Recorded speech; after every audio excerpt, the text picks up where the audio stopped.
ನಮಸ್ಕಾರ ವೀಕ್ಷಕರೇ, ಏಷ್ಯಾನೆಟ್ ಸುವರ್ಣ ನ್ಯೂಸ್ನ ಜಾತಕ ಫಲ ವಿಶೇಷ ಕಾರ್ಯಕ್ರಮಕ್ಕೆ ಸ್ವಾಗತ. ನಾನು ನಯನ ಶಂಕರ್. ಇವತ್ತು ಬುಧವಾರ. ಈ ದಿನದ ವಿಶೇಷತೆ ಹೇಗಿದೆ? ಇವತ್ತು ದ್ವಾದಶ ರಾಶಿಗಳ ಫಲಾಫಲ ಹೇಗಿದೆ? ಪ್ರಮುಖವಾಗಿ ನೀವು ಕಳಿಸಿರುವಂತಹ ಸಂದೇಶಗಳಿಗೆ ಪರಿಹಾರ ಏನು ನೋಡೋಣ. ಇದೀಗ ನಮ್ಮ ಜೊತೆ ಖ್ಯಾತ ಜ್ಯೋತಿಷಿಗಳಾಗಿರುವಂತಹ ಶ್ರೀಕಂಠ ಶಾಸ್ತ್ರಿಗಳಿದ್ದಾರೆ.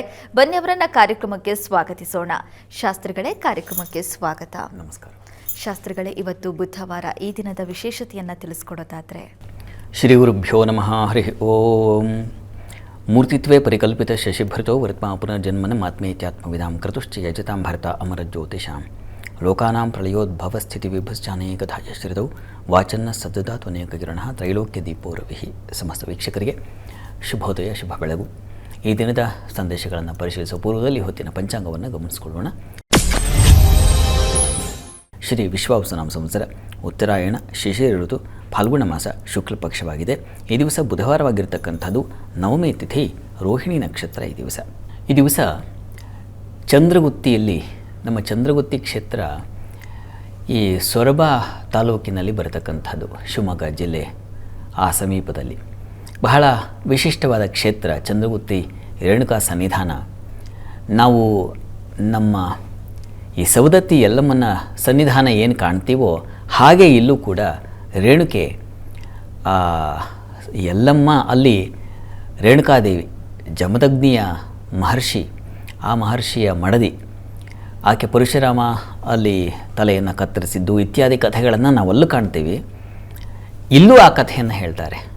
ಆಕೆ ಹಾಗೆ ವಧಿತಳಾದ ಮೇಲೆ ತಪಸ್ಸನ್ನು ಮಾಡಿದಂತಹ ಜಾಗ, ಜಮದಗ್ನಿಗಳು ಆಕೆಯನ್ನು ಅನುಗ್ರಹಿಸುವ ಪೂರ್ವದಲ್ಲಿ ಆಕೆ ತಪೋನಿರತಳಾಗಿದ್ದರು. ಆ ಒಂದು ಸನ್ನಿಧಾನ ಈ ಒಂದು ಸೊರಬ ಕ್ಷೇತ್ರದ ಈ ಚಂದ್ರಗುತ್ತಿ ರೇಣುಕಾ ಕ್ಷೇತ್ರ ಅಂತ ಹೇಳ್ತಾರೆ. ಆ ಗುಹೆಯಲ್ಲಿ ಪರಶುರಾಮ ಅವಳನ್ನು ಇಟ್ಟಿದ್ದ. ಅವಳ ತಲೆಯನ್ನು ತಗೊಂಡು ಹೋಗಿ ಜಮದಗ್ನಿಗೆ ತೋರಿಸ್ದ ಅಂತಕ್ಕಂಥ ಕಥೆ ಇದೆ. ಇರಲಿ, ಅಂತೂ ಅದೊಂದು ವಿಶಿಷ್ಟ ಜಾಗೃತ ಸನ್ನಿಧಾನ. ಏನನ್ನು ಹೇಳ್ತಾ ಇದೆ ಆ ಕಥೆ ಮತ್ತು ಆ ಕ್ಷೇತ್ರದ ಸಾರ ಏನು ಅಂತಂದರೆ, ಯಾವುದು ಬದುಕಿನಲ್ಲಿ ಮತ್ತೆ ಒಂದಾಗೋದಿಲ್ಲ ಅಂತ ಅನ್ನಿಸಿದೆಯೋ ಅದು ಬಾಂಧವ್ಯಗಳಿರಬಹುದು, ಅಥವಾ ಇನ್ಯಾವುದೋ ಒಂದು ಆರೋಗ್ಯ ನಿಮಿತ್ತ ನಮಗೆ ಆಗೋದೇ ಇಲ್ಲಪ್ಪ, ಇನ್ನು ಬದುಕೋದು ಕಷ್ಟ ಅಂತ ಅನ್ನಿಸಿದವರು ಅಲ್ಲಿ ಹೋಗಿ ವಿಶೇಷ ಸೇವೆಯನ್ನು ಸಲ್ಲಿಸಿದ್ರೆ ಮತ್ತೆ ಚಿಗುರೊಡೆಯುತ್ತೆ. ಇಲ್ಲೂ ಹಾಗೇ ಇದೆ, ಆ ಸವದತ್ತಿಯ ಯಲ್ಲಮ್ಮ ಕ್ಷೇತ್ರದಲ್ಲೂ ಹಾಗೇ ಇದೆ. ಎರಡೂ ಕೂಡ ಕೊನರುವುದಯ ಅಂತಾರಲ್ಲ ಬಸವಣ್ಣನವರು. ಅವನ ಶಿವನ ಮಂತ್ರವನ್ನು, ಶಿವನ ಧ್ಯಾನ ಜಪ ತಪ ಮಾಡಿಬಿಟ್ರೆ ಒಂದು ಕೊರಡು ಕಟ್ಟಿಗೆ ಅದೂ ಕೂಡ ಚಿಗುರು ಬಿಡುತ್ತೆ ಅಂತ. ಆ ರೀತಿಯಲ್ಲಿ ಇಲ್ಲಿ ಬಾಂಧವ್ಯಗಳು ಅಥವಾ ಇನ್ಯಾವುದೋ ಜಗಳ, ಸಮಸ್ಯೆಗಳು, ಆರೋಗ್ಯ ಸಮಸ್ಯೆಗಳು, ಇವುಗಳೇನಾದರೂ ದಾಂಪತ್ಯದಲ್ಲಿ ಭಿನ್ನಾಭಿಪ್ರಾಯಗಳಿಂದಾಗಿ ಕೋರ್ಟಿ ತನಕ ಹೋಗ್ಬಿಟ್ಟಿಯಪ್ಪ, ಇನ್ನೇನು ಹರಿದು ಹೋಗೋದಷ್ಟೇ ಗಂಟು ನಂಟು ಅಂತಿದ್ದರೆ ನೋಡಿ, ಈ ಕ್ಷೇತ್ರಕ್ಕೆ ಬಂದು ವಿಶೇಷ ಸೇವೆಯನ್ನು ಮಾಡಿದ್ರೆ ಆ ತಾಯಿಯ ಅನುಗ್ರಹದಿಂದ ಮತ್ತೆ ಆ ತೊಡಕುಗಳು, ಸಮಸ್ಯೆಗಳು, ಭಿನ್ನಾಭಿಪ್ರಾಯಗಳು, ಮನಸ್ತಾಪಗಳೆಲ್ಲ ಬಗೆಹರಿದು ಮತ್ತೆ ಅವರಲ್ಲಿ ಪ್ರೇಮ ಟಿಸಿಲು ಹೊಡೆಯುತ್ತೆ. ಅಲ್ಲಿ ಕೊರಡು ಚಿಗುರು ಏನು ಕೊನರುವುದಯ ಅಂತಾರಲ್ಲ, ಹಾಗೆ ಈ ಬಾಂಧವ್ಯಗಳು ಕೊನರುವುದಯ ಅಂತ. ಆ ರೀತಿಯ ಒಂದು ಜಾಗೃತ ಸನ್ನಿಧಾನ. ಸಾಧ್ಯವಾದವರು ಅಲ್ಲಿಗೆ ಹೋಗಿ ಬರಬಹುದು ಅಥವಾ ಸ್ಮರಣೆ ಮಾಡಬಹುದು. ಆ ಪ್ರಯತ್ನದಿಂದ ಏನಿಲ್ಲ, ಅಂಥ ಕ್ಷೇತ್ರಗಳಿಗೆ ಹೋದಾಗ, ಬಿಡುವು ಮಾಡಿಕೊಂಡಾದರೂ ನಾವು ಹೋದಾಗ ಆ ಕ್ಷೇತ್ರದ ಮಹತ್ವ, ಅಲ್ಲಿನ ಒಂದು ರೀತಿಯ ತರಂಗಗಳು ನಮ್ಮ ಮನಸ್ಸಿಗೆ ನಾಟಿ ನಮ್ಮಲ್ಲಿ ಒಂದು ಆ ಭಾವನೆ ಹೆಚ್ಚಾಗುತ್ತೆ. ನಮ್ಮ ಕ್ಷೇತ್ರದಲ್ಲಿ ಇಂಥದ್ದು ಒಂದು ದಿವ್ಯವಾದ ಸನ್ನಿಧಾನ ಇದೆಯಲ್ಲ ನಮ್ಮ ನಾಡಿನಲ್ಲಿ ಅಂತಕ್ಕಂಥ ಒಂದು ಹೆಮ್ಮೆ ಬರುತ್ತೆ. ಅಷ್ಟಲ್ಲದೆ ಎಷ್ಟೋ ಸಮಸ್ಯೆಗಳಿಗೆ ಒಂದು ದಾರಿಯೂ ಆಗಿಬಿಡುತ್ತೆ ನಂಬಿಕೆ ಇದ್ದವರಿಗೆ. ಸಾಧ್ಯವಾದರೆ ಒಂದು ಸಲ ಹೋಗಿ ಬನ್ನಿ. ಖಂಡಿತವಾಗ್ಲೂ ಶಾಸ್ತ್ರಿಗಳೇ, ಆ ಚಂದ್ರಗುತ್ತಿ ಕ್ಷೇತ್ರದ ಬಗ್ಗೆ ನಾನು ಬಹಳಷ್ಟು ಕೇಳಿದ್ದೀನಿ. ಇವತ್ತಲ್ಲಿ ರಥೋತ್ಸವ ಕೂಡ ಇದೆ. ಸಾಕಷ್ಟು ಸಂಖ್ಯೆಯಲ್ಲಿ ಲಕ್ಷಾಂತರ ಭಕ್ತರು ಬರ್ತಾರೆ, ಆ ತಾಯಿಯ ದರ್ಶನವನ್ನು ಪಡ್ಕೊಂಡು ಹೋಗ್ತಾರೆ. ಆ ತಾಯಿಯ ಕ್ಷೇತ್ರದ ಇವತ್ತು ಮಹಿಮೆಯನ್ನು ತಿಳಿಸ್ಕೊಟ್ಟಿದ್ದೀರಾ ನಮಗೆಲ್ರಿಗೂ. ಈಗ ವೀಕ್ಷಕರು ಸಾಕಷ್ಟು ಸಂದೇಶ ಕಳಿಸಿದ್ದಾರೆ, ಅದನ್ನು ನೋಡ್ತಾ ಹೋಗೋಣ ಶಾಸ್ತ್ರಿಗಳೇ. ಮೊದಲನೇ ಸಂದೇಶವನ್ನು ಬೆಂಗಳೂರಿನಿಂದ ರಾಮು ಅವರು ಕಳಿಸಿದ್ದಾರೆ. ರಾಮು ಅವರ ಜನ್ಮ ದಿನಾಂಕ 13/7/2013, ಹುಟ್ಟಿದ ಸಮಯ ಬೆಳಗ್ಗೆ 6 ಗಂಟೆ. ತುಂಬ ಹಠ ಸ್ವಭಾವ ಇದೆ, ಇದಕ್ಕೇನು ಪರಿಹಾರ ತಿಳಿಸ್ಕೊಡಿ ಅಂತ ಪ್ರಶ್ನೆ ಕೇಳಿದ್ದಾರೆ ಶಾಸ್ತ್ರಿಗಳೇ. ರಾಮು ಅವರ ಪ್ರಶ್ನೆ, ಹಠ ಸ್ವಭಾವ ಇದೆ, ಏನು ಮಾಡಬೇಕು ಅಂತ ಕೇಳಿದ್ದಾರೆ. ಹೌದು ಶಾಸ್ತ್ರಿಗಳೇ. ಯಾರಿಗಿಲ್ಲ ಹೇಳಿ ಹಠ? ಜಗತ್ತಿನಲ್ಲಿರೋ ಮನೆಯಲ್ಲೂ ಹುಡುಕೊಂಬಂದರೆ ಹಠವಿಲ್ಲದವರು ಇಲ್ಲವೇ ಸಿಗೋದೇ ಇಲ್ಲ. ಆದರೂ ನೋಡೋಣ ಏನಿದೆ, ಯಾಕಾಗಿ ಗಮನಿಸೋಣ. ನೋಡಿ, ಇದು ಮಿಥುನ ಲಗ್ನವಾಗಿದೆ. ಲಗ್ನದಿಂದ ದ್ವಿತೀಯದಲ್ಲಿ ವ್ಯಯಾಧಿಪತಿ ಶುಕ್ರ ಇದ್ದಾನೆ, ಪಂಚಮದಲ್ಲಿ ಶನಿ ರಾಹು ಒಟ್ಟಾಗಿದ್ದಾರೆ. ಇದೆಲ್ಲ ಹಾಗೆ ಹಠಕ್ಕೆ, ಕೋಪಕ್ಕೆ ಜಟಿಲವಾದದ್ದು ಹಾಗಿರ್ತದೆ ಪರಿಸ್ಥಿತಿ. ಪ್ರಸ್ತುತ ಕಾಲವನ್ನು ನೋಡಿದ್ರೆ ರವಿ ದಶೆಯಲ್ಲಿ ಈಗ ನಡೀತಾ ಇರತಕ್ಕಂಥದ್ದು. ಈಗ ರಾಹು ಭುಕ್ತಿ ಇನ್ನೇನು ಮಾರ್ಚ್ ಏಪ್ರಿಲಲ್ಲಿ ಕಳೆದು ಗುರು ಪ್ರಾರಂಭವಾಗುತ್ತೆ. ಏಪ್ರಿಲ್ ನಂತರದಲ್ಲಿ ಖಂಡಿತ ಅನುಕೂಲಕರವಾಗಿದೆ. ಗುರು ಲಗ್ನದಲ್ಲಿರ್ತಕ್ಕಂತಹ ಗುರುವಿನ ಕಾಲ ಪ್ರಾರಂಭವಾಗುತ್ತೆ. ಮೌಢ್ಯನಾಗಿಲ್ಲ, ರವಿಯುಕ್ತನಾಗಿದ್ದರು, ತುಂಬ ಚೆನ್ನಾಗಿದೆ. ಒಂದು ಕಾಲದವರೆಗೆ ಹಾಗಾಗುತ್ತೆ. ಅದಾದ ಮೇಲೆ ದಾಟಿಬಿಟ್ರೆ ಏನೋ ಒಂದು ಸ್ವಸ್ವರೂಪ ಅಂತಾರೆ ಅದನ್ನು. ಅಂದರೆ ತನ್ನ ಏನು ಅಂತ ಅರಿವಾಗ್ತಾ ಇರುತ್ತೆ. ನಾನು ಎಲ್ಲಿದ್ದೀನಿ, ಏನು ಕಥೆ, ಯಾಕೆ ಹಿಂಗೆ ಆಡ್ತಾಯಿದ್ದೀನಿ ಅಂತ ಕೆಲವರಿಗೆ ಅರಿವಾಗೋದಿಲ್ಲ. ನೀವು ಜಗದ್ಗುರುಗಳ ಹತ್ರ ಹೇಳಿಸಿದ್ರು ಅಷ್ಟೇ ಆಗುತ್ತೆ. ಮತ್ತು ಅಲ್ಲಿರೋ ತನಕ ಸನ್ನಿಧಾನ ಮಹಿಮೆ ಅಂತ ಕರೀತಾರೆ. ಅಲ್ಲಿರೋವರೆಗೂ ಚೆನ್ನಾಗಿರ್ತಾರೆ. ಅದಾದ್ಮೇಲೆ ದಾಟದ ಮೇಲೆ ಆ ಚೌಕಟ್ಟು, ಆ ರಹದಾರಿಯನ್ನು ದಾಟದ ಮೇಲೆ ಮತ್ತದೇ ವಿಕ್ರಮಾದಿತ್ಯನ ಆ ಬೇತಾಳದ ಕತೆ ಗೊತ್ತಲ್ಲ, ಮತ್ತೆ ಬಂದು ಅದೇ ಪೀಡೆ ಮಾಡೋದು, ಆ ಥರ ಆಗಿಬಿಡುತ್ತೆ ಕೆಲವರಿಗೆ. ಯಾಕೆಂದರೆ ಕಾಲವಶಾತ್ ಹೀಗಾಗಿ ಇದು ಮುಗಿದು ಹೋಗ್ತಾ ಇದೆ. ಆತಂಕ ಬೇಡ. ಮೇ ನಂತರದಲ್ಲಿ ತುಂಬ ಚೆನ್ನಾಗಿದೆ, ಗುರುವಿನ ಕಾಲ ಪ್ರಾರಂಭವಾಗುತ್ತೆ. ಆಗ ಮನಸ್ಸು ಬದಲಾಗುತ್ತೆ. ಇದಕ್ಕೆ ಪರಿಹಾರ ಏನಪ್ಪ ಅಂದರೆ, ಹತ್ತಿರದಲ್ಲಿ ಯಾವುದಾದ್ರು ಈಶ್ವರ ಸನ್ನಿಧಾನ ಇದ್ದರೆ ಅಲ್ಲಿವರೆಗೆ ಈಶ್ವರ ಸನ್ನಿಧಾನ ಇದ್ದರೆ ನೀವು ಪ್ರತಿ ಭಾನುವಾರ ಈಶ್ವರನಿಗೆ ರುದ್ರಾಭಿಷೇಕ ಮಾಡಿಸಿ, ಆ ತೀರ್ಥ ಸ್ವಲ್ಪ ಕುಡಿಸಿ ಪ್ರೋಕ್ಷಣೆ ಮಾಡಿ. ಇದನ್ನು ನಿರಂತರವಾಗಿ ಮೇವರೆಗೂ ಮಾಡಿ. ಆಮೇಲೆ ಏನೂ ಬೇಕಾಗಿಲ್ಲ. ಕಾಲವಶಾತ್, ಸಂಘವಶಾತ್ ಸರಿ ಹೋಗುತ್ತೆ. ಗಾಬರಿ ಆಗುವಂಥದ್ದೇನೂ ಇಲ್ಲ. ಚೆನ್ನಾಗಿದೆ, ಒಳ್ಳೆಯದಾಗಲಿ. ಸರಿ ಶಾಸ್ತ್ರಿಗಳೇ, ಮುಂದಿನ ಸಂದೇಶವನ್ನು ಗುಜರಾತಿಂದ ಜಿತೇಶ್ ಅವರು ಕಳಿಸಿದ್ದಾರೆ. ಜಿತೇಶ್ ಅವರ ಜನ್ಮ ದಿನಾಂಕ 24/7/2004. ಹುಟ್ಟಿದ ಸಮಯ ಬೆಳಗ್ಗೆ 9:44. ಇಂಜಿನಿಯರಿಂಗ್ ಆಗಿದೆ. ಕೆಲಸ ಯಾವಾಗ ಸಿಗುತ್ತೆ ತಿಳಿಸ್ಕೊಡಿ ಅಂತ ಪ್ರಶ್ನೆ ಕೇಳಿದ್ದಾರೆ ಶಾಸ್ತ್ರಿಗಳೇ. ಜಿತೇಶ್ ಅವರ ಪ್ರಶ್ನೆ, ಇಂಜಿನಿಯರಿಂಗ್ ಮುಗಿಸಿದರೆ ಕೆಲಸ ಯಾವಾಗ ಸಿಗುತ್ತೆ ಅಂತ ಕೇಳಿದ್ದಾರೆ. ಹೌದು ಶಾಸ್ತ್ರಿಗಳೇ. ಜಾತಕ ನೋಡೋಣ. ತಮ್ಮ ಜಾತಕವನ್ನು ಪರಿಶೀಲಿಸಿದ್ರೆ ಇದು ಸಿಂಹ ಲಗ್ನವಾಗಿದೆ. ಲಗ್ನದಿಂದ ಕರ್ಮಸ್ಥಾನ, ತಾವು ಕೇಳಿದಿರಿ ಕೆಲಸದ ಸ್ಥಾನ, ಕೆಲಸ ಯಾವಾಗ ಸಿಗುತ್ತೆ, ಹೇಗಿರುತ್ತೆ ಇತ್ಯಾದಿ ವಿವರ ಕೊಡಬೇಕಲ್ಲ. ಕರ್ಮಾಧಿಪತಿ ಕರ್ಮಸ್ಥಾನದಲ್ಲೇ ಇದ್ದಾನೆ. ಕರ್ಮೇಶೇ ರಾಜ್ಯಭಾವಸ್ಥೆ, ಕರ್ಮಾಧಿಪತಿ ಕರ್ಮಸ್ಥಾನದಲ್ಲೇ ಇದ್ದರೆ ಸರ್ವ ಕರ್ಮ ಪಟು ಸುಖಿ ಅಂತ ಹೇಳುತ್ತೆ. ಏನು ಕೆಲಸ ಕೊಟ್ಟರು ಅವ್ರು ಮಾಡ್ತಾರೆ. ಆ ಕೌಶಲ್ಯ, ಶುಕ್ರ ಬೇರೆ, ಶುಕ್ರ ಕೌಶಲ್ಯದ ಅಧಿಪತಿ. ಹೀಗಾಗಿ ಕೆಲಸ ಸುಮ್ಮನೆ ಕೆಲಸ ಮಾಡೋದಲ್ಲ, ಕೆಲಸದಕ್ಕೆ ಒಂದು ಅಲಂಕಾರವನ್ನು ಮಾಡ್ತಕ್ಕಂಥದ್ದು. ಆ ರೀತಿಯ ಒಂದು ಶುಭ ಫಲವನ್ನು ನಿಮ್ಮ ಜಾತಕದಲ್ಲಿ ಕಾಣ್ತಾ ಇದ್ದೀವಿ. ಚೆನ್ನಾಗಿದೆ, ಆತಂಕ ಬೇಡ. ಪ್ರಸ್ತುತ ನಿಮಗೆ ರಾಹು ದಶೆಯಲ್ಲಿ ನಡೀತಾ ಇರತಕ್ಕಂಥದ್ದು. ಈಗ ಚಂದ್ರನ ಒಂದು ಕಾಲ ನಡೀತಾ ಇದೆ ನೋಡಿ. ನಿಮಗೆ ರಾಹು ಬೃಹಸ್ಪತಿ ಸಂಧಿಶಾಂತಿ ಕಾಲವೂ ಇದೆ 2027 ಮೇನಲ್ಲಿ ದಯವಿಟ್ಟು ಆ ಸಂಧಿಶಾಂತಿ ಮಾಡಿಸಿ. ಆಮೇಲೆ ನಿಮಗೆ ಗುರು ಪ್ರಾರಂಭವಾಗುತ್ತೆ. ತುಂಬ ಚೆನ್ನಾಗಿದೆ. ಲಗ್ನದಲ್ಲೇ ಇದ್ದಾನೆ ಗುರು, ಪಂಚಮಾಧಿಪತಿ, ಧೀಸ್ಥಾನದ ಅಧಿಪತಿ ಪಂಚಮದಲ್ಲಿದ್ದರೆ ಬುಧ ಜೊತೆಗೆ ತುಂಬ ಕ್ಲೆವರ್ ಆಗಿರ್ತೀರ. ನಿಮಗೆ ಅನುಕೂಲ ಇದೆ. ಇನ್ನು ಚಿಕ್ಕ ವಯಸ್ಸು ನಿಮಗೆ ನೋಡಿ. 2028 ನಂತರದಲ್ಲಿ ಇನ್ನು 2 ವರ್ಷ ಕಳಿಬೇಕು. 2027 ಮೇ ನಂತರವೇ ಅಂದ್ಕೊಳ್ಳಿ. ಮೇ ನಂತರ ಒಂದು ಸಂಧಿಶಾಂತಿ ಇದೆ. ಅದಾದಮೇಲೆ 2028ರಲ್ಲಿ 28 ಮೇ, ಈಗ 26, 27, 28 ಇನ್ನೆರಡು ವರ್ಷ ಕಳೆದ ಮೇಲೆ ನಿಮಗೆ ತುಂಬ ಚೆನ್ನಾಗಿದೆ. ಒಳ್ಳೆಯ ಸ್ಥಾನ, ಒಳ್ಳೆಯ ಮಾನ್ಯತೆ, ಒಳ್ಳೆಯ ಗೌರವ ಇವೆಲ್ಲವೂ ನಿಮಗೆ ಸಿಗುತ್ತೆ. ತುಂಬ ಚೆನ್ನಾಗಿದೆ ಅವರೇ, ಆತಂಕ ಬೇಡ, ಒಳ್ಳೆಯದಾಗಲಿ. ಸರಿ ಶಾಸ್ತ್ರಿಗಳೇ, ಮುಂದಿನ ಸಂದೇಶವನ್ನು ಹೊಸದುರ್ಗದಿಂದ ಕಿರಣ್ ಅವರು ಕಳಿಸಿದ್ದಾರೆ. ಕಿರಣ್ ಅವರ ಜನ್ಮ ದಿನಾಂಕ 7/5/1996. ಹುಟ್ಟಿದ ಸಮಯ ಮಧ್ಯಾಹ್ನ 1:40. ಮದುವೆ ಯಾವಾಗ ಆಗುತ್ತೆ ತಿಳಿಸ್ಕೊಡಿ ಅಂತ ಪ್ರಶ್ನೆ ಕೇಳಿದ್ದಾರೆ ಶಾಸ್ತ್ರಿಗಳೇ. ಕಿರಣ್ ಅವರ ಪ್ರಶ್ನೆ ಅದು ವಿವಾಹಕ್ಕೆ ಸಮಸ್ಯೆ ಇದೆ ಅಲ್ವಾ? ಹೌದು ಶಾಸ್ತ್ರಿಗಳೇ. ಜಾತಕ ನೋಡೋಣ. ತಮ್ಮ ಜಾತಕವನ್ನು ಪರಿಶೀಲಿಸಿದ್ರೆ ಇದು ಸಿಂಹಲಗ್ನವೇ ಆಗಿದೆ. ಲಗ್ನದಿಂದ ಸಪ್ತಮಾಧಿಪತಿ ಅಂದರೆ ವಿವಾಹದ ಅಧಿಪತಿಯಾಗಿರ್ತಕ್ಕಂಥವನು ಅಷ್ಟಮದಲ್ಲಿದ್ದಾನೆ. ರಂಧ್ರಭಾವದ ಅಲ್ಲಿ ಇರ್ತಕ್ಕಂಥದ್ದು. ಶಾಸ್ತ್ರದಲ್ಲಿ ಹೇಳಿ ದಾರೇಶೇ ರಂಧ್ರಭಾವಸ್ಥೆ, ಜಾತೋ ದಾರ ಸುಖೋಜ್ಜಿತ ಅಂತ ಒಂದು ಮಾತು ಹೇಳಿದೆ. ಅದೊಂದು ತೊಡಕನ್ನು ಸೂಚಿಸ್ತಕ್ಕಂಥದ್ದು ಅಂತ. ಸಹಜ ಯಾವ ಭಾವಾದಿ ಯದ್ಭಾವನಾಥೋ ರಿಪುರಂಧ್ರ ರಿಪ್ಪೆ ತದ್ಭಾವನಾಶಂ ಅಂತ. ಯಾವ ಭಾವಾಧಿಪತಿ ಬಗ್ಗೆ ಯೋಚನೆ ಮಾಡ್ತೀವೋ ಆ ಭಾವಾಧಿಪತಿ ರಂಧ್ರ 8ನೇ ಮನೆಯಲ್ಲಿ, 12ನೇ ಮನೆಯಲ್ಲಿ, 6ನೇ ಮನೆಯಲ್ಲಿ ಇರಬಾರ್ದು ಅಂತಿದೆ. ಇದಕ್ಕೇನು ಪರಿಹಾರ ಮಾಡಿಸ್ಬೇಕಾಗುತ್ತೆ? 8ನೇ ಮನೆ ಅನ್ನೋದು ರಂಧ್ರ ಸೋರಿಕೆಯ ಸ್ಥಾನ. ಹೀಗಾಗಿ ಯಾವುದು ನಿಮಗೆ ಇಲ್ಲವಾಗ್ತಾ ಇದೆ ಅಂದರೆ ವಿವಾಹ. ಹೀಗಾಗಿ ಅದಕ್ಕೆ ಆ ಅಧಿಪತಿ ಅಲ್ಲಿ ಕೇತು ಬೇರೆ ಇರತಕ್ಕಂಥದ್ದು. ಹೀಗಾಗಿ ಶನಿ ಮತ್ತು ಕೇತು ಈ ಗ್ರಹಶಾಂತಿಯನ್ನು ಮಾಡಿಸೋದ್ರಿಂದ ನಿಮಗೆ ಅನುಕೂಲ ಉಂಟಾಗುತ್ತೆ. ಯಾವಾಗ ಒಂದು ಒಂದು ಮಡಿಕೆ ಇರ್ತದೆ, ನೀರನ್ನು ತುಂಬಿಕೊಂಡು ಹೋಗುವಾಗ ಮಡಿಕೆಯಲ್ಲಿ ಒಂದು ಕಡೆ ಸೋರ್ತಾ ಇರುತ್ತೆ ನೀರು. ಎಲ್ಲಿ ಸೋರ್ತಾ ಇದೆಯೋ ಅದಕ್ಕೆ ಮೇಣ ಏನು ಹಚ್ಚಬೇಕು. ಆಗ ಏನಾಗುತ್ತೆ, ನಿಂತ್ಕೊಳ್ಳುತ್ತೆ. ಅದು ಭದ್ರವಾದ ಮೇಣ ಆಗಿರಬೇಕು, ಸುಮ್ಮನೆ ಏನೋ ಒಂದು ಸಾಧಾರಣದ್ದಲ್ಲ. ಹೀಗಾಗಿ ಆ ರೀತಿಯದ್ದು ಮಂತ್ರದಿಂದ ಮಾಡ್ತಕ್ಕಂಥ ಒಂದು ಸರ್ಜರಿ, ಅದನ್ನು ಮಾಡಿಸೋದು ಈಗ ಈ ಭಾಷೆಗಳಲ್ಲೇ ಇರಬೇಕು, ಅವಾಗ ಅರ್ಥ ಆಗುತ್ತೆ ಅಲ್ವಾ. ಹೀಗಾಗಿ ಈ ಗ್ರಹಶಾಂತಿ ಆರಾಧನೆ ಮಾಡೋದರಿಂದಾಗಿ ಒಳ್ಳೆಯ ರೀತಿಯ ಅದು ಅನುಕೂಲ ಉಂಟಾಗುತ್ತೆ. ತನ್ಮೂಲಕ ನೀವೇನು ಅಪೇಕ್ಷೆ ಮಾಡ್ತಾಯಿದ್ದೀರೋ ಅದಕ್ಕೆ ಅನುಕೂಲ ಆಗುತ್ತೆ. ಈಗ ನಡೀತಾ ಇರತಕ್ಕಂಥದ್ದು ಬುಧನ ಭುಕ್ತಿ ನಡೀತಾ ಇದೆ, ಅನುಕೂಲ ವಾತಾವರಣ ಇದೆ, ಆತಂಕ ಬೇಡ, ಪ್ರಯತ್ನ ಮಾಡಿ, ಒಳ್ಳೆಯದಾಗಲಿ. ಸರಿ ಶಾಸ್ತ್ರಿಗಳೇ, ಮುಂದಿನ ಸಂದೇಶವನ್ನು ಧಾರವಾಡದಿಂದ ಸೋಮೇಶ್ವರ್ ಅವರು ಕಳಿಸಿದ್ದಾರೆ. ಸೋಮೇಶ್ವರ್ ಅವರ ಜನ್ಮ ದಿನಾಂಕ 11/2/1974. ಹುಟ್ಟಿದ ಸಮಯ ಮಧ್ಯರಾತ್ರಿ 1:52. ಸ್ವಂತ ಮನೆ ಕಟ್ಟಬೇಕು ಅಂದ್ಕೊಂಡಿದ್ದೀವಿ, ಅದು ಯಾವಾಗ ಆಗುತ್ತೆ ತಿಳಿಸ್ಕೊಡಿ ಅಂತ ಪ್ರಶ್ನೆ ಕೇಳಿದ್ದಾರೆ ಶಾಸ್ತ್ರಿಗಳೇ. ಸೋಮೇಶ್ವರ್ ಅವರ ಪ್ರಶ್ನೆ ಅದು ಮನೆಗೆ ಸಂಬಂಧಿಸಿದೆ. ಹೌದು ಶಾಸ್ತ್ರಿಗಳೇ. ಜಾತಕ ನೋಡಿ, ತಮ್ಮ ಜಾತಕವನ್ನು ಪರಿಶೀಲಿಸಿದರೆ ಇದು ವೃಶ್ಚಿಕ ಲಗ್ನವಾಗಿದೆ. ಲಗ್ನದಿಂದ ಚತುರ್ಥ ಸ್ಥಾನದಲ್ಲಿ ಚತುರ್ಥಾಧಿಪತಿ ವಸ್ತುತಃ ಶನಿಶ್ಚರ ಅಷ್ಟಮದಲ್ಲಿದ್ದಾನೆ. ಇದು ಸ್ವಲ್ಪ ವಿಳಂಬವಾಗುತ್ತೆ. ಚತುರ್ಥಾಧಿಪತಿ ಬೇರು, ಅವನು ರಂಧ್ರದಲ್ಲಿ ಈಗಷ್ಟೇ ಹೇಳಿನಲ್ಲ ಅಂಥ ತೊಡಕಿನಲ್ಲಿದ್ದಾನೆ.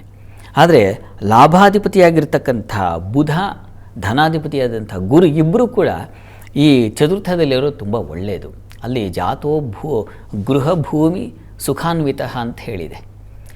ಲಾಭೇಶೇ ಚತುರ್ಥ ಸುಖಭಾವಸ್ಥೆ. ಸುಖಭಾವದಲ್ಲಿ ಅಂದರೆ ಗೃಹಭಾವದಲ್ಲಿ ಅಂತಲೇ ಅರ್ಥ. ಆ ಭಾವದಲ್ಲಿದ್ದರೆ ಜಾತೋ ಗೃಹ ಭೂಮಿ ಸುಖಾನ್ವಿತ ಅಂತ, ಭೂಮಿ ಗೃಹ ಎಲ್ಲವೂ ಉಂಟಾಗುತ್ತೆ ಅಂತ. ಯಾವಾಗ ಅಂದರೆ ಆ ಕಾಲ ಬರಬೇಕು, ನೋಡೋಣ. ಪ್ರಸ್ತುತ ನಿಮಗೆ ನಡೀತಾ ಇರತಕ್ಕಂಥದ್ದು ಈಗ ಶನಿ ದಶೆಯಲ್ಲಿ ತಮಗೆ ಶುಕ್ರನ ಕಾಲ ನಡೀತಾ ಇದೆ. ನಿಮಗೆ ಅನುಕೂಲ ಉಂಟಾಗುತ್ತೆ. ಈಗಲೂ ಶುಕ್ರನು ನಿಮ್ಮ ಜಾತಕದಲ್ಲಿ ಅವನು ಚೆನ್ನಾಗಿದ್ದಾನೆ. ತೃತೀಯದಲ್ಲಿ ಇರತಕ್ಕಂತಹ ಶುಕ್ರ ಗೋಚಾರದಲ್ಲಿ ಅವನ ಸಂಚಾರ ತುಂಬ ಚೆನ್ನಾಗಿದೆ. ನಿಮಗೆ ಶನೈಶ್ಚರನ ಕಾರಣದಿಂದಾಗಿ ಸ್ವಲ್ಪ ತೊಂದರೆ ಸೂಚಿಸ್ತಾ ಇದೆ. ಹೀಗಾಗಿ ಶನೈಶ್ಚರನ ಆರಾಧನೆಯನ್ನು ಮಾಡಿ, ಪ್ರತಿ ಶನಿವಾರ ಶನಿ ಮಂದಿರಕ್ಕೆ ಹೋಗಿ ಬನ್ನಿ. ಶನೈಶ್ಚರನಲ್ಲಿ ಪ್ರಾರ್ಥನೆ ಮಾಡಿಕೊಂಡ್ರೆ ಅವನ ಕೃಪೆ ಆಗಬೇಕು. ಆಮೇಲೆ ನಿಮಗೆ ಗೃಹದ ಅನುಕೂಲ, ಯಾಕೆಂದರೆ ಅವನಾಗಿದ್ದಾನೆ ಗೃಹಾಧಿಪತಿ. ಹೀಗಾಗಿ ಶನೈಶ್ಚರನಲ್ಲಿ ಪ್ರಾರ್ಥನೆ ಮಾಡಿಕೊಂಡ್ರೆ ನೀವು ಮನೆ ಕನ್ಸ್ಟ್ರಕ್ಷನ್ಗೂ ಅಧಿಪತಿ ಅವನೇ ಆಗಿದ್ದಾನೆ. ಹೀಗಾಗಿ ಅವನ ಕೃಪೆಯಿಂದ ಉಂಟಾಗುತ್ತೆ. ನೀವು ಪ್ರಾರ್ಥನೆ ಮಾಡಿ. ಪ್ರತಿ ಶನಿವಾರ 23 ಶನಿವಾರ ನಿರಂತರವಾಗಿ ಮನೆ ಕಟ್ಟಲೇಬೇಕು ಅಂತಿದ್ದರೆ ಅವನ ಪ್ರಾರ್ಥನೆ ಮಾಡ್ಕೊಂಡು ಮುಂದುವರಿಸಿ, ಒಳ್ಳೆಯದಾಗಲಿ. ಇವತ್ತು ದ್ವಾದಶ ರಾಶಿಗಳ ಫಲಾಫಲ ಹೇಗಿದೆ, ಗ್ರಹಗತಿಗಳ ಸ್ಥಿತಿ ಹೇಗಿದೆ ನೋಡೋಣ. ಶಾಸ್ತ್ರಿಗಳೇ, ಮೊದಲಿಗೆ 6 ರಾಶಿಗಳ ಈ ದಿನದ ಫಲವನ್ನು ತಿಳಿಸ್ಕೊಡೋದಾದರೆ 12 ರಾಶಿಗಳ ಫಲಾಫಲ ತಿಳಿಯುವ ಮುನ್ನ ಈ ಹೊತ್ತಿನ ಗ್ರಹಸ್ಥಿತಿಯನ್ನು ಗಮನಿಸ್ಕೊಳ್ಳೋದಾದರೆ, ವೃಷಭ ರಾಶಿಯಲ್ಲಿ ಚಂದ್ರಮಾಂದಿಯರ ಯುತಿಯನ್ನು ಕಾಣ್ತಾ ಇದ್ವಿ. ಗುರು ಇರತಕ್ಕಂಥದ್ದು ಮಿಥುನ ರಾಶಿಯಲ್ಲಿ, ಕೇತು ಇರತಕ್ಕಂಥದ್ದು ಸಿಂಹ ರಾಶಿಯಲ್ಲಿ, ಕುಂಭ ರಾಶಿಯಲ್ಲಿ ರವಿ, ಬುಧ, ಶುಕ್ರ, ಕುಜ ಮತ್ತು ರಾಹುವನ್ನು ಕಾಣ್ತಾ ಇದ್ದೀವಿ. ಪಂಚಗ್ರಹ ಯೋಗ ಇದೆ. ಇನ್ನು ಮೀನದಲ್ಲಿ ಶನೈಶ್ಚರನ ಸ್ಥಿತಿ. ಹೀಗಿರುವಾಗ 12 ರಾಶಿಗಳ ಫಲಾಫಲ ತಿಳಿತಾ ಹೋಗೋಣ. ಮೊದಲಿಗೆ ಮೇಷರಾಶಿಯವರಿಗೆ ನೋಡಿ, ದ್ವಿತೀಯದಲ್ಲಿ ಚಂದ್ರನಿದ್ದಾಗ ಭೂರಿ ಭೋಜನ ಅಂತ ಕರೀತಾರೆ.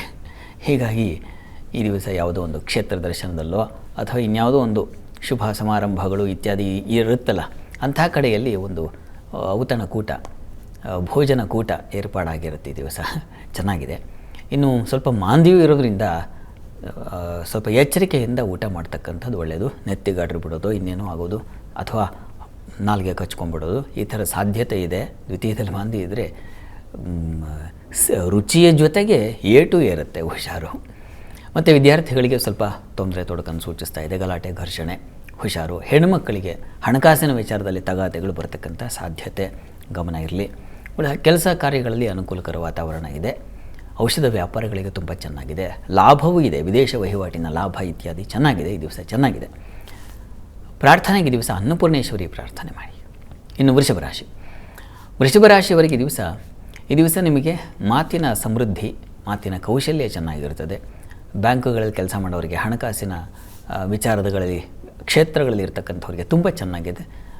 ಜಾಗ್ರತೆಯಿಂದ ಸಂಪಾದಿತ ಹಣವೋ ಅಥವಾ ಇರ್ತಕ್ಕಂಥದ್ದನ್ನು ಪೋಷಣೆ ಮಾಡ್ತಕ್ಕಂಥದ್ದು, ಆ ರೀತಿಯಲ್ಲಿ ತುಂಬ ಚೆನ್ನಾಗಿ ಪ್ರೊಟೆಕ್ಟ್ ಮಾಡೋದು ಅಂತೀವಲ್ಲ, ಆ ರೀತಿಯಲ್ಲಿ ಅನುಕೂಲಕರವಾಗಿದೆ.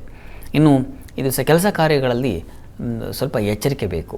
ಸ್ವಲ್ಪ ಮೈಮರೆವು ಮತ್ತು ಇನ್ಯಾರ್ದೋ ಸಮಸ್ಯೆ ನಿಮ್ಮ ತಲೆಗೆ ಬಂದುಬಿಡುತ್ತೆ, ನಿಮ್ಮ ಮೇಲೆ ಬಂದುಬಿಡುತ್ತೆ. ಹುಷಾರು, ಗಮನ ಇರಲಿ. ಆದರೆ ಹಿರಿಯರಿಂದ ಸಹಕಾರ, ಅನುಕೂಲ ಇತ್ಯಾದಿ ಕಾಣ್ತೀರ.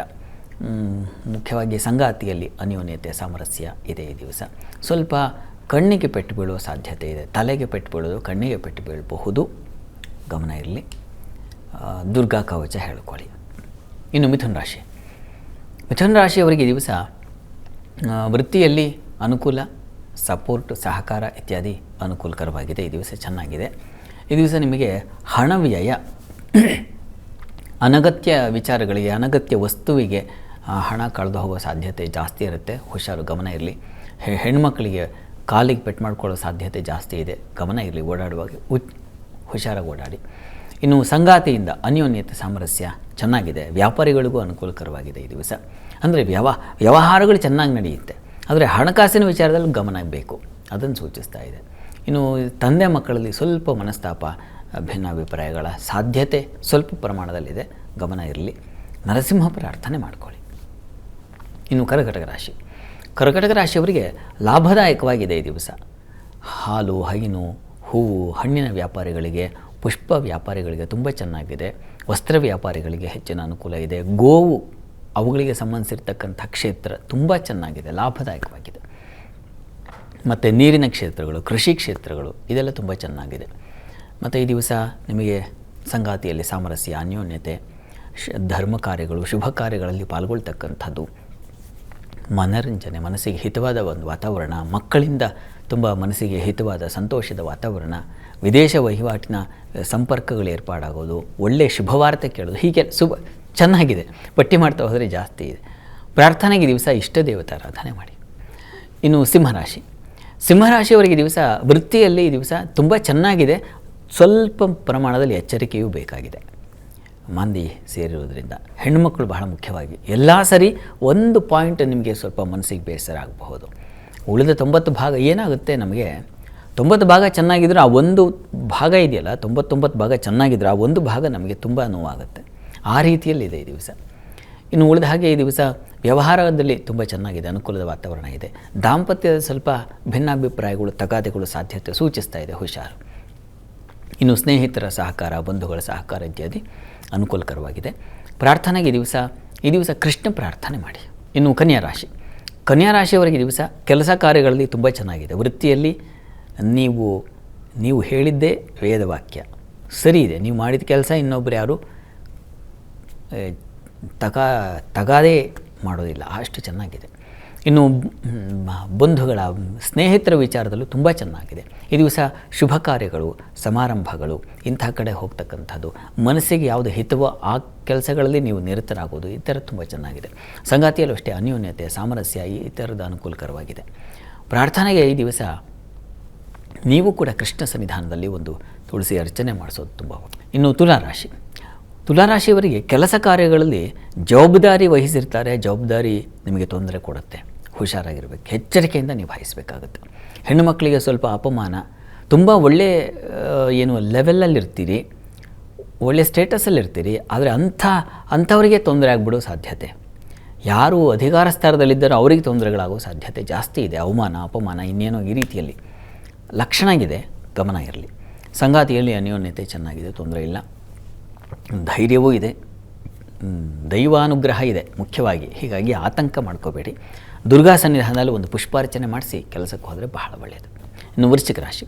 ವೃಶ್ಚಿಕ ರಾಶಿಯವರಿಗೆ ದಿವಸ ಕೆಲಸ ಕಾರ್ಯಗಳಲ್ಲಿ ಅನುಕೂಲ, ಸ್ನೇಹಿತರಿಂದ ಸಹಕಾರ, ಮಕ್ಕಳಿಂದ ಸಹಾಯ ಇತ್ಯಾದಿ ಅನುಕೂಲ ಚೆನ್ನಾಗಿದೆ. ದಾಂಪತ್ಯದಲ್ಲಿ ದಿವಸ ಸಾಮರಸ್ಯವೂ ಇದೆ, ಕಲಹವೂ ಇದೆ, ಎರಡೂ ಮಿಳಿತವಾಗಿದೆ. ಈ ದಿವಸ ಜಗಳ, ಪ್ರೀತಿ ಎರಡೂ ಇರುತ್ತೆ, ಮಿಶ್ರವಾಗಿರುತ್ತೆ ಈ ದಿವಸ. ಲಕ್ಷ್ಮೀನಾರಾಯಣರನ್ನ ಪ್ರಾರ್ಥನೆ ಮಾಡಿಕೊಳ್ಳಿ. ಇನ್ನು ಧನುರಾಶಿ. ಧನುರಾಶಿಯವರಿಗೆ ಈ ದಿವಸ ವೃತ್ತಿಯಲ್ಲಿ ಅನುಕೂಲದ ವಾತಾವರಣ ಇದೆ. ಈ ದಿವಸ ಸಂಗಾತಿಯಲ್ಲಿ ಅನ್ಯೋನ್ಯತೆ, ಆತ್ಮೀಯ ಸಂಭಾಷಣೆ ಇದೆಲ್ಲ ತುಂಬ ಚೆನ್ನಾಗಿದೆ. ಈ ದಿವಸ ನಿಮಗೆ ಸ್ನೇಹಿತರಿಂದ ಅನುಕೂಲ, ಕೃಷಿಕರಿಗೆ ತುಂಬ ಚೆನ್ನಾಗಿದೆ, ಕನ್ಸ್ಟ್ರಕ್ಷನ್ ಫೀಲ್ಡ್ಲಿರ್ತಕ್ಕಂಥವ್ರಿಗೂ ತುಂಬ ಚೆನ್ನಾಗಿದೆ, ಹೆಚ್ಚಿನ ಅನುಕೂಲ ಇದೆ. ಹೆಣ್ಣು ಮಕ್ಕಳಿಗೆ ಸ್ವಲ್ಪ ಆರೋಗ್ಯದಲ್ಲಿ ಏರುಪೇರಾಗಬಹುದು, ಹೀಗಾಗಿ ಗಮನ ಇರಲಿ. ಆರೋಗ್ಯ ದೃಷ್ಟಿಯಿಂದ ದುರ್ಗಾ ಸನ್ನಿಧಾನದಲ್ಲಿ ಒಂದು ಅಭಿಷೇಕ ಮಾಡಿಸೋದು ತುಂಬ ಒಳ್ಳೆಯದು. ಇನ್ನು ಮಕರ ರಾಶಿ. ಮಕರ ರಾಶಿಯವರಿಗೆ ಈ ದಿವಸ ನಿಮಗೆ ಕೆಲಸ ವೃತ್ತಿಯಲ್ಲಿ ಅನುಕೂಲದ ವಾತಾವರಣ ಇದೆ, ಲಾಭವನ್ನು ಕಾಣ್ತೀರಾ. ಜಲಕ್ಷೇತ್ರ ಸಂಬಂಧದಲ್ಲಿ ಹೆಚ್ಚಿನ ಲಾಭ ಇದೆ. ಸಂಗಾತಿಯಲ್ಲಿ ಅನ್ಯೋನ್ಯತೆ ಕಾಣ್ತೀರಾ. ಆ ಪ್ರೀತಿ ವಿಶ್ವಾಸಗಳು ಚೆನ್ನಾಗಿರುತ್ತದೆ. ಮಕ್ಕಳ ತುಂಬ ನಂಬಿಕೆ ಇಟ್ಟಿರ್ತೀರ, ಅಂಥವರೇ ಸ್ವಲ್ಪ ತೊಂದರೆ ಮಾಡಿಬಿಡೋ ಸಾಧ್ಯತೆ. ಹೀಗಾಗಿ ಮಕ್ಕಳ ವಿಚಾರದಲ್ಲಿ ತುಂಬ ಅತಿಯಾದ ವಿಶ್ವಾಸ ಈ ದಿವಸ ಅಷ್ಟು ಒಳ್ಳೆಯದಲ್ಲ. ಲಲಿತಾ ಪ್ರಾರ್ಥನೆ ಮಾಡಿ, ಅದು ತುಂಬ ಸಹಾಯ ಮಾಡುತ್ತೆ. ಇನ್ನು ಕುಂಭರಾಶಿಯವರಿಗೆ ಕೆಲಸ ಕಾರ್ಯಗಳಲ್ಲಿ ಒತ್ತಡ ಇದೆ. ಅಲ್ಲಿ ಏನಾಗಿದೆ, ಕರ್ಮಾಧಿಪತಿ ಶತ್ರು ಕ್ಷೇತ್ರದಲ್ಲಿ ಸಂಚರಿಸುವಾಗ ಕೆಲಸವೇ ಒಂದು ರೀತಿಯ ಇನ್ಫೆಕ್ಷನ್ ಆಗಿಬಿಟ್ಟಿರುತ್ತೆ.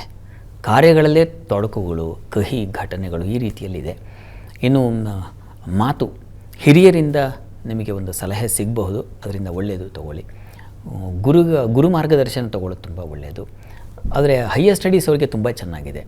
ಪ್ರಯಾಣದಲ್ಲಿ ಈ ದಿವಸ ಹೆಣ್ಣುಮಕ್ಕಳಿಗೆ ಸ್ವಲ್ಪ ಮನಸ್ತಾಪಗಳಾಗಬಹುದು. ಪ್ರಯಾಣ ಚೆನ್ನಾಗಿರುತ್ತೆ, ಕೊನೆ ಮೂಮೆಂಟಲ್ಲಿ ಏನೋ ಸ್ವಲ್ಪ ತೊಡಕು ತೊಂದರೆ ಆಯಿತು ಅನ್ನೋ ರೀತಿಯಲ್ಲಿ ಆಗುತ್ತೆ. ಹೀಗಾಗಿ ಇದಕ್ಕೆ ಮಹಾಲಕ್ಷ್ಮಿ ಪ್ರಾರ್ಥನೆ ಮಾಡಿ. ಇನ್ನು ಮೀನರಾಶಿಯವರಿಗೆ ಈ ದಿವಸ ಕೆಲಸ ಕಾರ್ಯಗಳಲ್ಲಿ ಹೆಚ್ಚಿನ ಅನುಕೂಲ. ವೃತ್ತಿಯಲ್ಲಿ ಯಾವುದೇ ಘರ್ಷಣೆಗಳು ತಗಾದೆಗಳು ಅಷ್ಟಾಗಿಲ್ಲ. ಸ್ನೇಹಿತರ ಸಹಕಾರ ಚೆನ್ನಾಗಿದೆ, ಸಹೋದ್ಯೋಗಿಗಳ ಸಹಕಾರ ತುಂಬ ಚೆನ್ನಾಗಿರ್ತದೆ. ಈ ದಿವಸ ನಿಮಗೆ ಅತಿಯಾದ ವ್ಯಯವೂ ಇದೆ, ಹೆಚ್ಚಿನ ಓಡಾಟ ವ್ಯಯ ಸೂಚಿಸ್ತಾ ಇದೆ. ಸ್ವಲ್ಪ ಭಯದ ವಾತಾವರಣವೂ ಇದೆ. ಆಂಜನೇಯನ ಪ್ರಾರ್ಥನೆ ಮಾಡಿಕೊಳ್ಳಿ. ಈ ದಿವಸ 12 ರಾಶಿಗಳವರು, ರಾಶಿ ಗೊತ್ತಿಲ್ಲ ಅಂತಕ್ಕಂಥವ್ರು ಹೇಳಬಹುದಾದ ಮಂತ್ರ ಗಮನಿಸಿ. ಓಂ ಕ್ಷೀರಾಬ್ಧಿವಾಸಿನೇ ನಮಃ ಈ ಮಂತ್ರ ಹೇಳ್ಕೊಳ್ಳಿ, ಅನುಕೂಲ ಆಗುತ್ತೆ. ಶಾಸ್ತ್ರಿಗಳೇ, ಈ ದಿನದ ವಿಶೇಷತೆ, ದ್ವಾದಶ ರಾಶಿಗಳ ಫಲಾಫಲ ಹಾಗೆ ವೀಕ್ಷಕರ ಸಂದೇಶಗಳಿಗೆ ಪರಿಹಾರ ತಿಳಿಸ್ಕೊಟ್ಟಿದ್ದೀರಾ. ಧನ್ಯವಾದಗಳು ಶಾಸ್ತ್ರಿಗಳೇ. ಸರ್ವೇ ಜನಾಃ ಸುಖಿನೋ ಭವಂತು, ಸಮಸ್ತ ಸನ್ಮಂಗಳಾನಿ ಭವಂತು. ಎಲ್ಲರಿಗೂ ಶುಭವಾಗಲಿ. ವೀಕ್ಷಕರೇ, ಇದಾಗಿತ್ತು ಇವತ್ತಿನ ಜಾತಕ ಫಲ ವಿಶೇಷ ಕಾರ್ಯಕ್ರಮ. ನೇರ ದಿಟ್ಟ ನಿರಂತರ ಸುದ್ದಿಗಾಗಿ ನೋಡ್ತಾ ಇರಿ ಏಷ್ಯಾನೆಟ್ ಸುವರ್ಣ ನ್ಯೂಸ್.